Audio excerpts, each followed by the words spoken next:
The great, spiraling arm of the galaxy was a place of quiet music. For 10,000 years, the species of the galactic concordance had woven their songs together. There were the Sill, whose bodies were like gentle stalks of glowing wheat, who spoke in soft chimes. There were the Un, who looked like large, wise frogs, and who were the best mathematicians. There were others, many others, all from calm and gentle worlds. Their planets had mild weather, light gravity, and no large predators. Violence was a forgotten idea, a strange story from a distant past. Their technology was for building, for learning, for creating beauty. On the science vessel Eternal Curiosity, the mood was one of focused calm. The ship itself was a smooth, elegant shape, like a teardrop of silver. It moved through space not with fire and thunder, but with a soft, humming song. Inside, the gravity was set to a comfortable standard, a light pull that felt like a constant hug. The air smelled faintly of flowers. Gina, Concordance astrophysicist from a species with pale blue skin and large, dark eyes, watched her screens. Her long fingers moved over the controls without sound. She was a creature of logic and patterns. Next to her, Day studied a flowing stream of symbols. He was an exolinguist, an expert in unknown languages. His people were small and quick, with ears that could hear the smallest sound. He had a kind, curious face. The signal repeats, Gina said, her voice a soft melody. It is a mathematical sequence. Prime numbers, then geometric constants. It is artificial. It must be. It is a call, they said, his head tilted. But the structure, it feels old. Very, very old. And the location makes no sense. The signal came from a sector marked only with a warning symbol, high gravity hazard. The planet it came from was a forgotten ball of rock, listed in the Concordance databases as World X-97. The data was not good. Scans spoke of crushing gravity, an atmosphere full of poisonous gases, and constant, violent storms. The surface temperature could change from burning heat to freezing cold in a single local hour. The planet's crust was always moving, breaking and grinding in great earthquakes. To the Concordance, it was the picture of a dead world, a place where nothing could ever live. Perhaps it is an ancient probe, said one of the Un, its deep voice bubbling. A machine from a lost civilization, still calling out from a place it crashed. A distress signal, Gina agreed. Something must have gone there long ago and failed. The signal is a cry for help, frozen in time. It is our duty to answer. Day felt a small itch of worry, a feeling he could not name. The pattern was so perfect, so clear. It was like a bright light in a very dark room. Why would anyone put a beacon in the darkest room of all? The Eternal Curiosity moved closer. As they entered the planet's star system, the ship's gentle hum changed pitch. The gravity compensators, designed for mild pulls, began to work harder. A low groan echoed through the silver halls. Gravitational influence is extreme, Gina reported, her large eyes wider. Readings are 5 times standard. The planet is a dense monster. On the main viewer, World X-97 filled the screen. It was not beautiful. It was a world of brutal colors, swirling storms of orange and gray, continents of sharp black rock, oceans that churned a sickly green. Lightning the size of continents flashed silently in the thick clouds. Life scan? Asked the Sill captain, its body glowing with a nervous yellow light. Negative, Gina said. No biosignatures. No energy signatures beyond the beacon. The atmosphere is a poison mix. The radiation levels are severe. This is not a world. This is a geological prison. Day listened to the signal. It had not changed. The same perfect numbers, over and over. A call from a tomb. He felt a deep sadness. What poor soul had died here? waiting for a rescue that never came. "We should perform a surface scan for wreckage, then depart," the captain chimed. "There is nothing for us here but danger to the ship." The Eternal Curiosity moved into a low orbit. The groaning of the ship grew louder. Everyone felt heavier, as if a soft weight was pressing down on their shoulders and hearts. Their bodies, evolved for gentle worlds, ached with the strain. They deployed long-range scanners, painting the violent surface with harmless light. They found canyons that could swallow cities, volcanoes spitting fire into the toxic sky, winds that could shred metal, but no wreckage, no ruins, no sign of who or what had sent the signal. "It must be deep," Gina muttered, frustrated. "Perhaps buried." The geological activities, constant. Anything on the surface would be destroyed in a short time. Day's itch of worry grew. He looked at the signal analysis. It was not weak. It was not the fading call of a dying machine. It was strong, deliberate. It was being broadcast with power and purpose. "From where?" "Gina," he said softly. "The signal source. Is it the surface?" She checked. "No, you are right. The signal is not from the surface. It is coming from below, deep below the crust. In the upper mantle layer." A cold silence fell on the bridge. A beacon, broadcasting a clean, mathematical call for help, was coming from a place where the rock was soft from heat, and the pressure could crush their ship like a paper cup. It was impossible. "A malfunction in our readings," the Yun mathematician bubbled nervously. "The planet's magnetic field is disrupting." It was then that the signal changed. The steady stream of numbers stopped. Completely. For the first time in the 87 cycles they had listened to it, there was silence on that frequency.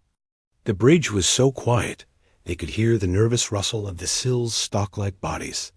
Then, a new sound. A single, low pulse. Then another. Then another dot boom. Boom. Boom dot. It was not a sound of music or mathematics. It was the sound of a great, slow heartbeat. "What is that?" The captain chimed, its light shifting to a pale, worried blue. A's blood ran cold. He knew this pattern. It was not language. It was a countdown. He had seen it in the oldest archives. A universal, terrible concept. Numbers ticking backwards to an unknown zero. "It's counting," A whispered, his voice dry. 5, 4. The pulses came faster. The planet below them did not change. The storm still raged. The lightning still flashed. But the feeling on the bridge changed completely. The sadness was gone, replaced by a pure animal fear. They were not looking at a tomb. They were looking at a door. 3-2. Gina's hands flew over her console. Massive energy buildup. Below the crust. Multiple points. The scale is 1. The countdown hit 0 dot for a moment. Nothing happened. The heartbeat sound stopped. The silence was worse than the pounding dot then. At 3 points along the planet's equator, the violent clouds below them swirled violently, as if a giant fist was punching upwards from the planet's heart. The black rock of the surface bulged, then shattered. Not from a natural volcano. This was different. This was clean and brutal and exact. 3 shapes erupted from the hell of World X97. They were not natural. They were not elegant. They were angular, armored, and dark. They were not silver, but the color of old iron and volcanic rock. They trailed fire and smoke as they ripped through the poisonous atmosphere, moving with a power and speed that made the Eternal Curiosity seem like a sleeping child. They did not hum. They roared. A deep, physical sound of raw power that vibrated through the very fabric of space. They rose and turned. As one, their blunt noses pointing not at the stars, but directly at the graceful silver science vessel hanging in orbit. On the bridge of the Eternal Curiosity, every alarm began to sing a song of panic. Gina could only stare, her mind refusing to understand. Day's theory of an ancient, dead probe shattered into a million pieces. The signal was not a cry for help from the past dot. It was a tripwire, and they had just triggered it. Panic was a quiet, frozen thing on the Eternal Curiosity. The elegant ship, designed for gentle study, had no protocols for this. The three dark vessels hung in the void, blotting out the violent planet below. They did not move. They did not speak. They just watched. Gina's hands trembled over her console.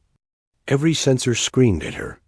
The objects were dense, hotter than they should be, radiating energy signatures that made no sense. Their shapes were all hard edges and flat planes, like mountains broken into weapons. They're locking something onto us, she said, her voice thin. A focused energy field. I think it is a magnetic grapple. Before the SIL captain could give an order, a pale blue beam, silent and cold, shot out from the lead dark ship. It struck the Eternal Curiosity, not with an explosion, but with a heavy thump that echoed through the hull. The gentle hum of the ship's engines died into a low, struggling groan. The soft gravity field flickered, and for a terrifying second, everyone felt the full, horrible weight of the nearby Deathworld's pull, a force that crushed their chests and made their bones ache. Then the ship's own systems fought back, stabilizing, but they were no longer in control. They were being pulled. Engines are unresponsive, cried an Ung technician, its bubbly voice high with fear. We are caught. The silver teardrop ship was drawn, slowly and helplessly, toward the largest of the three dark vessels. Its smooth, beautiful hull looked terribly fragile next to the other's scarred, armored plates. They stared at the main viewer. This was not a rescue. This was not a first contact from another gentle species. This was a capture. His mind, trained in language and meaning, searched the dark ships for any symbol, any mark that spoke of identity or intent. There were none. Only patches of darker material, like scars from old battles. Then the communication console lit up. But it was not a hail. It was an invasion. Lines of raw, simple code binary, zeros and ones flooded their systems. It was not a complex virus. It was a hammer. It broke through their delicate firewalls, not with trickery, but with pure, repeated force. Screen after screen on the bridge blinked and went dark, then rebooted into a simple, unfamiliar interface. They have our computers, Gina whispered. The horror in her voice was absolute. Their knowledge, their maps, their life support controls, all of it was now in the hands of the silent monsters from the death world. A new sound began, a heavy, rhythmic clang. It came from the main airlock corridor. It was the sound of something metal connecting with their hull. Something was knocking. No, not knocking. It was attaching. They are boarding us, the SIL captain said, its glow a frantic, pulsing red. Its people had no concept of violence. They had never had doors that locked from the inside. They huddled together, their stalk-like bodies trembling. The doors to the bridge, which usually slid open with a whisper, were forced apart. The manual override, a thing never used, sparked and smoked. Two figures stepped through. The aliens on the bridge gasped. They were not monsters. They were beings, bipeds, 2 arms, 2 legs, a head. But the scale was wrong. They were bulky, encased in suits of heavy gray and black armor. The suits were not sleek.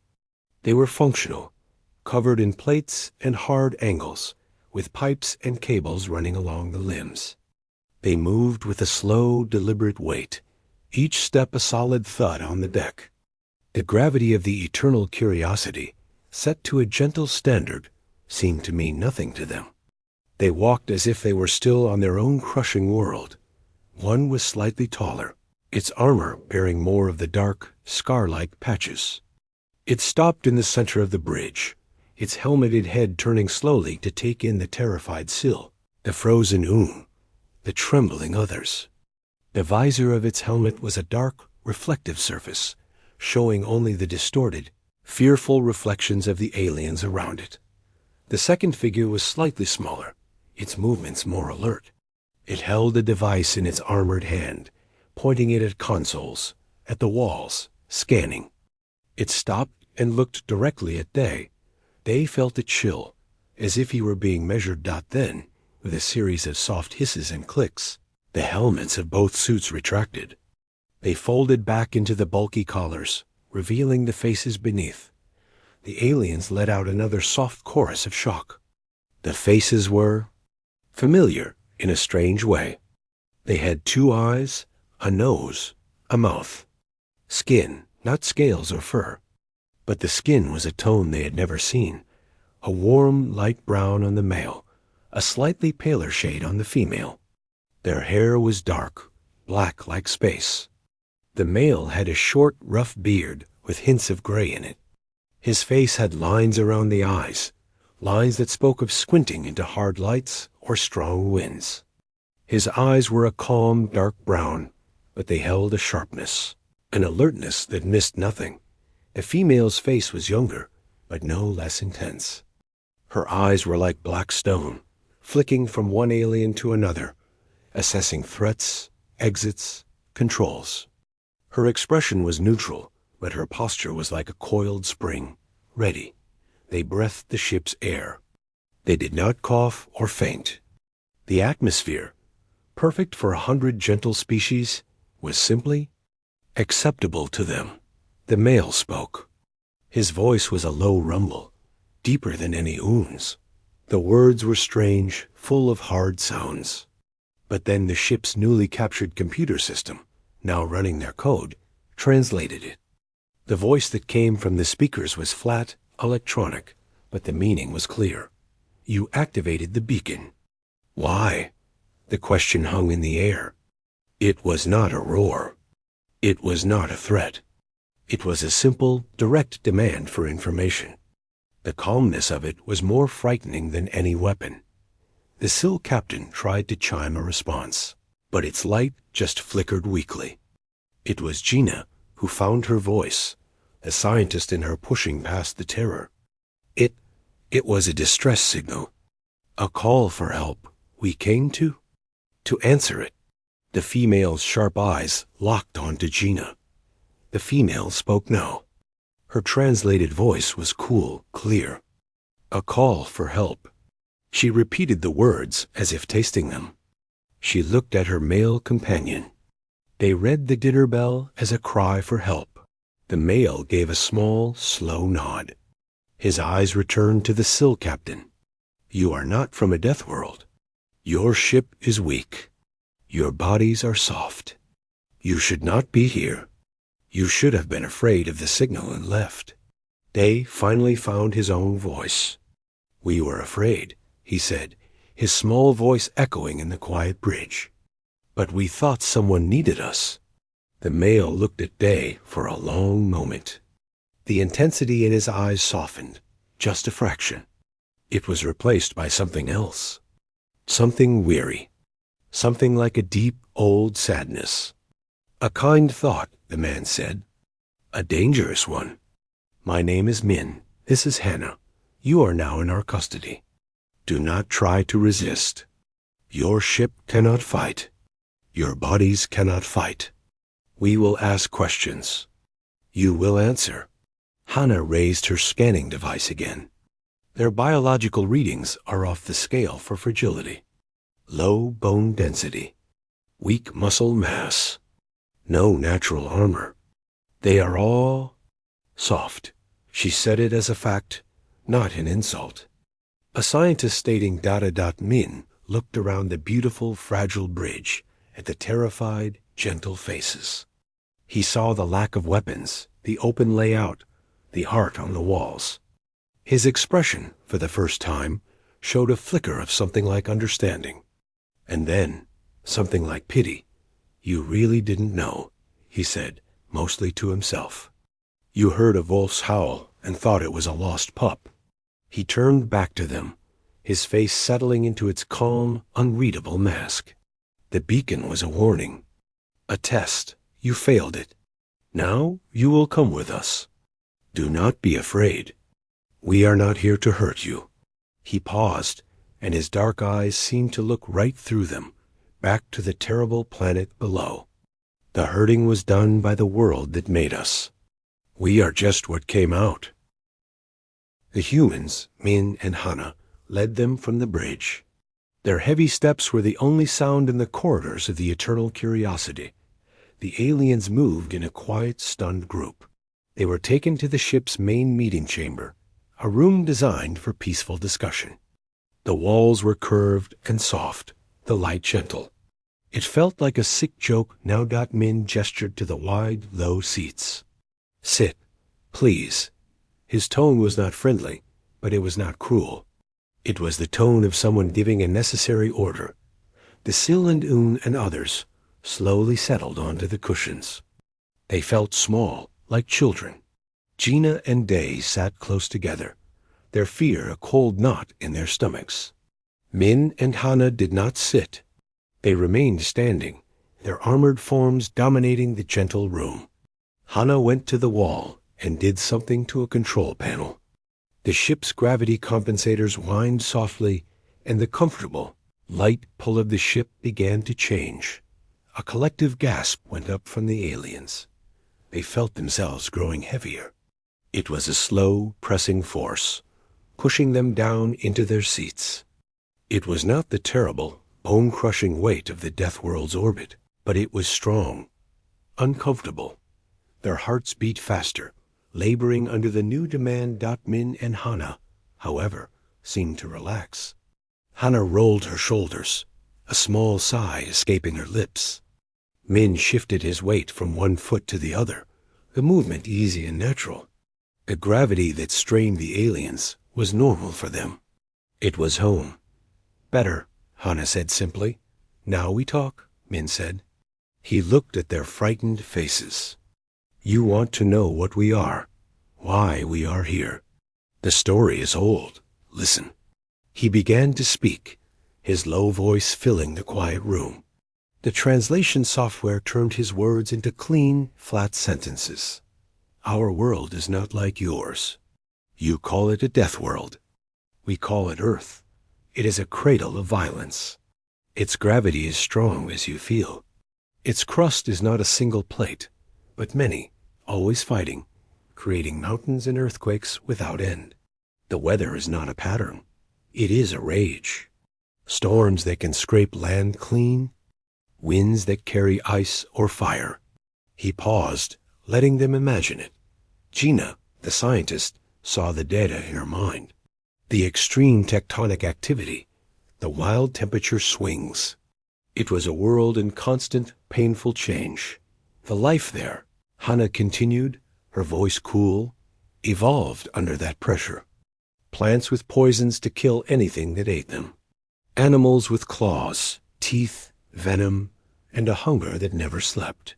Microbes so small you cannot see them, that wage war inside your body every day. To live was to fight. To rest was to die. Min nodded. We did not just fight it, we became it. We used the poison plants for medicine. We turned the claws and teeth into tools. We learned to predict the rage of the weather, not to hide from it, but to use its power. Our first stories are not about peace. They are about the monster in the dark and the fire we made to keep it away. They listened, his linguist's mind translating the concepts. A history written in struggle, not cooperation. A definition of community based on shared defense, not shared art. A long time ago, Min said, before our records became clear, some of our people left Earth. They traveled in great ships, looking for other places to live. They found galaxies like this one, galaxies full of quiet. He said the word with a strange mix of wonder and caution. They saw your worlds, Hana said. Stable, gentle. They saw your species, living without fear of the ground opening up or the sky falling down, and they were afraid. Gina blinked. Afraid? Of us? Of what they might do to you? Min corrected gently. A creature from our world does not know how to be gentle. Our strength, our instincts, our very germs. They could be a plague to a place like this. The old ones decided they could not risk it. They could not land on a gentle world. It would be like a stone thrown into still water. The ripples would destroy everything. So they left, Hannah said. But they were careful. They made the beacon. They put it on a world like their own, a harsh filter. Its message was not help us. It was a warning, written in mathematics. It said, "This is a place of danger. The beings who come from here are dangerous. Turn back unless you are the same." It was a lock on a door. A test. Min looked directly at Day. "You said you heard a cry for help. You heard kindness." The beacon was meant to sound like a scream of pain, to scare away the soft. You were not scared enough. Your kindness opened the locked door. The weight of the understanding pressed down on Day, even harder than the gravity. It was not a mistake. It was a fundamental difference. The Concordance heard a cry and rushed to give comfort.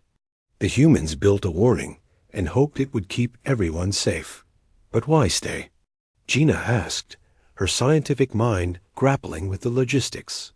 On that terrible world? For so long? We adapted, Hannah said, a hint of pride in her flat voice. The bunkers are deep. We have power from the planet's heat. We grow food under artificial light. We train. We wait. We watch the stars for the ones who are foolish enough, or strong enough, to pass the test. You have been watching us? The Sill captain chimed, its light a shaky violet. Since your ship entered the high-gravity zone, Min said. We saw your vessel. We saw its design. No weapons, no heavy armor. We knew you had failed the test. We emerged to contain the situation. Contain? Day whispered. To make sure you leave, Min said. And to make sure you understand, so you never come back, and you tell your people to never come looking for the lost souls in the Deathworlds. Some souls are not meant to be found. The room was silent. The fear was still there, but it was changing shape. It was no longer the fear of a monster in the dark. It was the fear of realizing you had walked, with good intentions, into a cage you never saw being built. These humans were not raiders. They were not conquerors. They were wardens, prisoners, of their own nature, guarding the gentle galaxy from themselves. Gina looked at Min's lined face, at the calm weariness in his eyes. She saw not a warrior, but a soldier standing on a lonely wall for 1,000 years. Hannah's sharp alertness was not hunger. It was the constant, exhausting watchfulness of a guardian. You are alone, Gina said softly, the tragedy of it dawning on her. Min met her gaze. For a second, the mask of calm slipped, and she saw the immense, lonely weight of the truth. Yes, he said, the single word heavy with ages. That is the price. The universe gets its gentle songs. We make sure of it. He straightened up, the mask returning. Now you know. Your ship's systems will be returned to you with a stronger warning signal installed. You will be escorted to the edge of this sector. You will go home. You will tell your concordance to mark this place, and all places like it, with a new symbol. He paused, thinking. Mark it as a sanctuary that must never be visited. It was a peace offer, a strange, sad peace, born from isolation and a terrible sense of duty. They felt a profound sorrow for these creatures from the cosmos. They had emerged not to conquer, but to send everyone else away, to be the keepers of the dark, so others could live in the light. Just as he was about to speak, to ask another question, the entire ship shuddered. It was not the soft shudder of the magnetic grapple. This was a deep, violent tremor that made the walls groan. A loud, blaring alarm cut through the room, the Eternal Curiosity's own collision. Alarm. Hannah's hand went to the side of her helmet, her eyes going distant as she listened to a communication. Her neutral face hardened into something else, something cold and ready. Min's calm evaporated. He looked at the aliens, and for the first time, they saw a flicker of something urgent, something like concern. "The conversation is over," he said, his voice now a blade of command. "Get to your bridge, now. Something else has heard your beacon." The heavy gravity in the meeting room vanished as Hannah slammed the controls back to the ship's normal setting.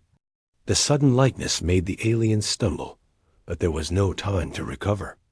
Min and Hannah were already moving, their armored forms surging toward the door with a speed that seemed impossible. Their heavy boots slammed into the deck, a drumbeat of urgency. "Move!" Min's voice was a sharp crack, no longer calm. It was the sound of a breaking branch.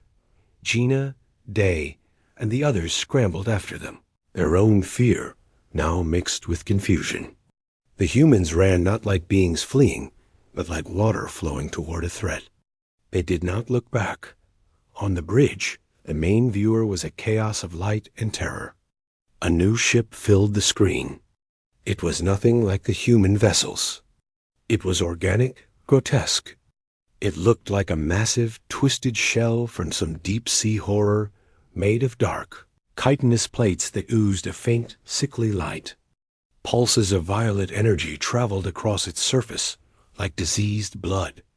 Tentacles of raw muscle and bone, longer than the Eternal Curiosity itself, writhed slowly in the void.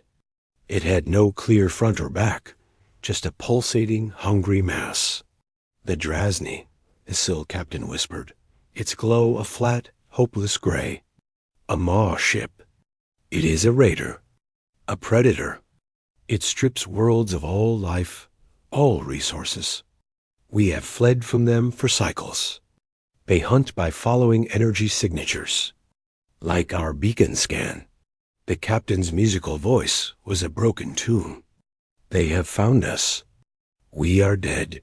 Panic, silent and freezing, locked the Concordance crew in place. This was the true monster from their stories. This was the end. Min and Hannah ignored them. They stood before the viewer, their backs to the aliens, speaking in short, sharp bursts of their own language. The sounds were hard, clipped. Then Min turned, his face a stone. "Your weapons?" he asked the captain. The Sill trembled. We have none. We are a science vessel. We have shielding to deflect micro-debris. That is all." Min and Hannah shared a look. It was not surprise. It was assessment. Confirmation of a terrible fact. Hannah's helmet slid up and over her head, sealing with a hiss. Min's did the same.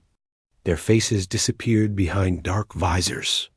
"Stay here," Min said, his voice now metallic through the helmet speaker. "Do not try to run. You will only draw its attention." Then, without another word, they turned and ran from the bridge, back toward their own ship. The sound of the airlock sealing shut behind them was a final, dreadful click. "He is abandoning us," an moaned, sinking to the floor. They saw the Drazney, and they are leaving. Day stared at the viewer. The monstrous Drazney ship was moving, turning its bulk slowly toward the Eternal Curiosity. One of the giant bone tentacles lashed out, not at them, but at the space they occupied, as if tasting it. He felt a hollow despair. The humans had been strange, frightening guardians, but they had offered a path to survival. Now they were gone, and the real horror had arrived. But then, on the screen, he saw it. The three dark, angular human ships, which had been holding the Eternal Curiosity, let go. The pale blue grapple beams snapped off. For a moment, the three ships hung in space. Then their engines flared. But they did not turn and run. They moved forward. They placed themselves in a line between the smooth silver science ship and the approaching organic horror. "They are not leaving," Gina breathed, her hand pressed to the viewer. "They are positioning themselves." The Drazney Maw ship seemed to notice the new objects. It pulsed with a faster, hungrier violet light. A beam of corrosive purple energy shot from a pore in its shell, striking the lead human ship, the one Min and Hana must have boarded. The aliens flinched, expecting an explosion, the flash of a shield failing. It did not happen. The human ship rocked under the impact. Chunks of its outer armor boiled away into space, vaporizing in a cloud of metallic gas. It looked like a terrible wound. But the ship held. It did not break apart. It did not even drift. It corrected its position, its engines burning steady. They saw it now. The humans didn't have energy shields. They had armor. Thick, solid, ablative plates designed to take a hit and be sacrificed. Before the Drazney could fire again, the human ships attacked. They did not fire beams of light. From their blunt noses, they launched heavy, sharp-tipped rods of metal. There was no brilliant flash, just a brief glow from their launch tubes. The rods were so fast, they were almost invisible. They crossed the space between the ships in a blink and struck the Drazney's chitinous hull. The effect was not a colorful explosion. It was a puncture. The rods, moving at a fraction of light speed, punched straight through the organic armor and buried themselves deep inside the monster ship. Gouts of thick, black fluid spurted into the vacuum. The Drazney ship convulsed, its tentacles lashing wildly. The battle was silent on the bridge, but it was the loudest thing Day had ever witnessed. It was not a duel of elegant energies. It was a brutal, physical fight. The human ships moved with a terrifying, slow purpose. They did not dance. They advanced, taking hits, their armor shedding layers like skin, while they fired back with those relentless, piercing rods. They targeted the joints where tentacles met the main body. The pulsing light sources that might be energy nodes dot one human ship. Smaller and faster. Hana's ship, they thought, dove straight toward the main mass of the Drazney, ignoring the grasping bone tentacles that scraped against its hull. It got in close, terribly close. Then, from its underside, it fired not a rod, but a massive spinning lance like a giant drill. The lance struck the Drazney's hull and kept going, powered by its own furious engines, boring deep into the fleshy interior. The Drazney ship went rigid. The violet light across its surface flickered, then flared into a blinding final burst before going dark. The tentacles went limp, drifting uselessly. The entire, terrible structure became just a dead husk, floating in the silent dark. The human ships hung in the aftermath. They were wounded. Great, jagged scars marked their armor. One vented a continuous stream of gas from a rupture. But they were there. They were whole.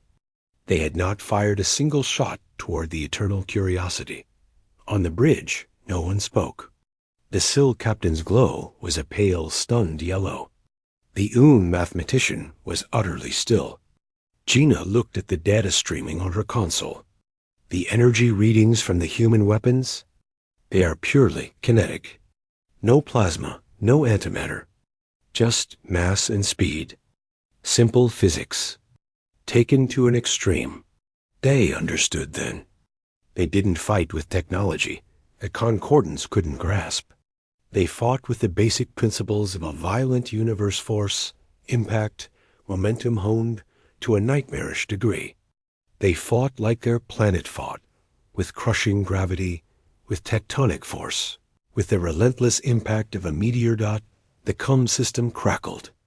Min's voice returned, calm again, but with a new layer of roughness, like stone grinding on stone.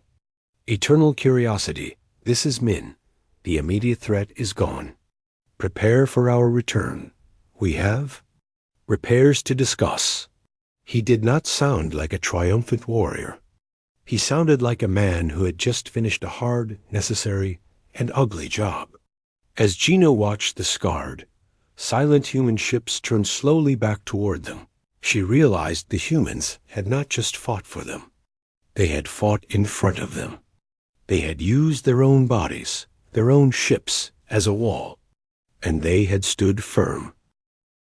The airlock opened again. Min and Hana returned to the bridge of the eternal curiosity. The aliens saw them differently now. The fear was still there, a deep, instinctive tremor, but it was no longer alone. It was mixed with awe and with a dawning, profound confusion. Min's armor was scorched black along one arm. Hana's helmet had a long, deep scrape across the visor. They moved a little slower, the weight of the fight still on them. They retracted their helmets. Min's face was sheened with sweat, his eyes tired but alert. Hana's sharp gaze swept the room, but it lingered for a second on the viewer, where the dead Drazni ship drifted. The Sil captain found its voice first, a soft, trembling chime. You fought it. You destroyed it. Yes, Min said. It was not a boast. It was a report. You could have left, Day said quietly. He was thinking of the human story, their desire to be isolated. The Drazni would have taken us. You would have been safe in your world. The door would have stayed locked. Min looked at him for a long moment. Hana answered, her cool voice cutting through the quiet. That is not what we are for. She said it as if it were the simplest fact in the universe. A lock on a door is to keep danger out, not to ignore it when it attacks your neighbor. Gina, the scientist, was piecing it together. You said you emerged to contain the situation, to send us away. The Drazni was a new situation, a more dangerous one, Min nodded. You are not a threat. You are fragile. The Drazni are a threat to all fragile things. We know what that looks like. He glanced at the dead monster on the screen, his expression unreadable.